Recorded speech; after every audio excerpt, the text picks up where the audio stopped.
मित्रांनो, पाणी म्हणजे जीवन. पाणी हा अन्न घटक दुधाच्या धंद्यामध्ये खूप महत्वाचा आहे. पाणी ताजं, स्वच्छ आणि थंड असायला पाहिजे. सिंटॅक्सच्या टाकीतलं पाणी अजिबात नको. तुम्ही अशा पद्धतीचं पाणी जर दिला तर शरीराचं संतुलन चांगलं राहतं. जनावराच्या कातडीची चमक वाढते. जनावराचं कातडं सुकल्यासारखं वाटत नाही. म्हणजेच काय, शरीरात पाण्याचा अभाव निर्माण झाला तर जनावर डिहायड्रेशन मध्ये जातं. हे अजिबात काय होत नाही.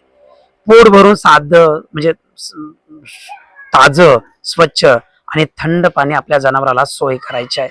आणि एवढंच नाही तर मुक्त गोठ्यामध्ये अंग घासण्यासाठी या ठिकाणी झाडाचा बुंदा किंवा झाड सुद्धा असणं गरजेचं आहे.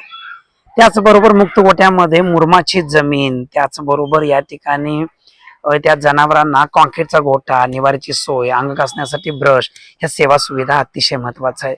आणि असं जर काम केलं तर निश्चितपणानं 300 सव्वा 300 किलो लवकरात लवकर पार होतं.